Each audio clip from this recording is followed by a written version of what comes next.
yang memang saya dikasih tugas yang rutin oleh beliau untuk menjaga inflasi di daerah, dan saya melaporkan bahwa inflasi kita di angka year on year-nya 2,86%, tapi year to date-nya 2,1%, artinya cukup terkendali baik, ya. Terutama sektor pangan juga malah menjadi penyeimbang deflasi. Kemudian beras khususnya dari rapat kita minggu lalu, baru kali ini beras itu keluar dari urutan daftar pangan yang biasanya bermasalah. Beras sangat bagus. Ini ya daerah-daerah yang mengalami penurunan makin banyak, yang mengalami kenaikan hanya sedikit sekali, dan itu sudah di-cover dengan baik saya kira oleh Menteri Pertanian Pak Amran sekaligus Kepala Badan Pangan Nasional, kemudian juga Bulog, ya, bekerjasama dengan teman-teman Pemda. Kemudian yang memang agak sedikit naik adalah bawang merah, cabai, kemudian sedikit telur ayam ras, ya. Nah, ini yang perlu untuk mensuplai terutama program MBG. Kemudian ada pendorong lain kenaikan itu diantaranya adalah harga emas, yang karena memang harga emas dunia naik. Ada situasi geopolitik, ada fenomena dedolarisasi misalnya, ya.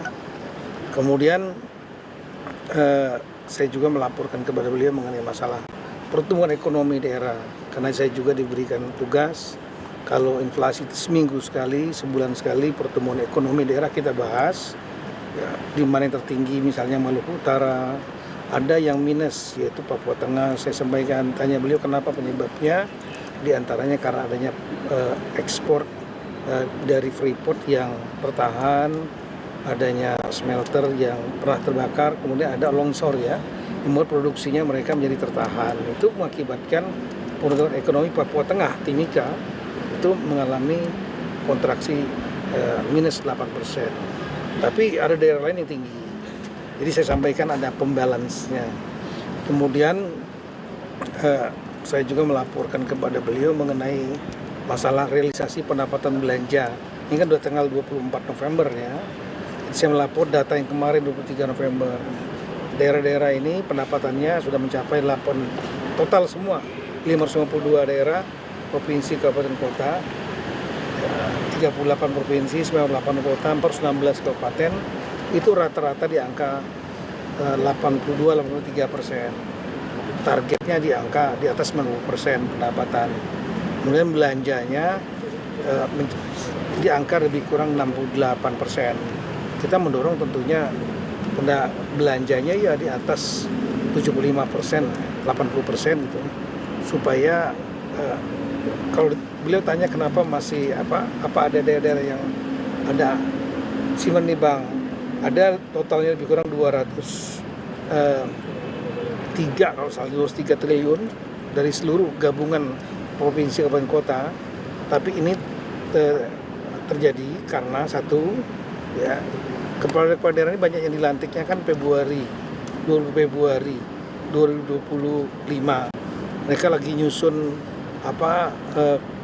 dalam tanda petik kabinetnya lah, kepala dinas, sekda dan lain-lain. Nah, itu buat perlambatan. Lelang juga terjadi begitu lambat. Kemudian daerah-daerah juga mempersiapkan anggaran untuk membayar kontrak akhir tahun, yang memang kalau selesai pekerjaan baru dibayar di akhir tahun biasanya. Setelah itu mereka juga harus persiapan anggaran untuk membayar gaji dan biaya operasional di bulan Januari. Beda dengan pemerintah pusat, KL. Kalau kita kan dibayar oleh Kementerian Keuangan. Kalau daerah tidak, dia akan membayar sendiri gitu. Ya. Memang ada dana transfer pusat, tapi juga dia harus persiapan. Kalau dana transfer pusat terlambat datang, maka dia bisa cover. Gaji kan nggak boleh ditunda. Gitu. Nah itu di samping itu saya juga menyampaikan mengenai progres dukungan Kemendagri dalam MBG di daerah terpencil khususnya. Kemudian Koperasi Desa Merah Putih yang sedang tahap sekarang membangun mendata lahan bersama-sama dengan kita, dengan Kementerian Koperasi, kemudian Kementerian Desa, ATR BPN, dari Mabes TNI dan Agrinas. Nah kemudian saya juga menyampaikan kepada beliau mengenai situasi-situasi yang lain lah, ya, mengenai misalnya Komite Percepatan Pembangunan Papua yang sudah saya briefing 3 kali, dan saya minta kepada Bapak Presiden berkenan untuk menerima mereka sekaligus memberikan arahan kalau bisa serempak dengan para kepala daerah se-Papua dalam rangka percepatan pembangunan itu, supaya komite ini memiliki mandat, memiliki power, bersama juga dengan KL, kementerian lembaga yang memiliki program di Papua, mendapat arahan dari Bapak Presiden, sehingga Papua ini betul-betul dapat dipercepat, kita dorong percepat pembangunannya. Saya kira itu. Pak, tadi kan sama Kemenkyu juga Pak, sama BRIN juga. Iya, sama, BRIN. Kita sama Kemendagri. BRIN umum beliau menyampaikan bagaimana tadi nggak ditanyakan langsung ke BRIN. Ya intinya kalau yang tadi ya, yang saya dengar beliau ingin BRIN ini betul-betul bergerak di bidang riset dan teknologi. Mulai dari di bidang pertanian, perikanan, kemudian di bidang manufacture, kendaraan nasional dan lain-lain, banyak sekali. Ya. Dan dengan Kementerian Keuangan ya, diantaranya kita membahas mengenai satu yang saya minta ya, yaitu mengenai adik-adik kita yang dari Papua yang sekarang mereka kuliah di luar negeri. Kalau salah jumlahnya 300 lebih, itu ada di Amerika, di Australia dan lain-lain. Data kami ada 56 orang yang belum selesai, belum dibayar, dan sering terlambat dibayar dari Pemda. Totalnya 37 miliar sebetulnya. Pemda Papua dan Papua Pegunungan itu terutama. Nah, saya melihat daripada kompleks, lamban, kasihan itu nggak bisa ditunda. Saran saya agar pembiayaannya diambil alih oleh Menteri Keuangan melalui LPDP. Perintah Presiden setuju. Yang 37 ini akan diambil alih oleh LPDP. Saya segera menyerahkan datanya kepada Menteri Keuangan dan Menteri Luar Negeri. Tadi Pak Menlu juga ada. Pak, soal polemik pelayanan kesehatan di Papua itu dibahas nggak Pak? Iya. Itu seperti apa Pak? Saya melapor pada beliau. Jadi antaranya itu perintah beliau untuk segera lakukan perbaikan audit, dan saya sudah nyampaikan, saya sudah komunikasi dengan gubernur, sudah. Saya minta gubernur, begitu saya dapat informasi, gubernur Pak Matias Fakiri sesegera mungkin ke rumah korban, keluarga korban, semua dibantu. Yang kedua melakukan audit internal, masalahnya di mana.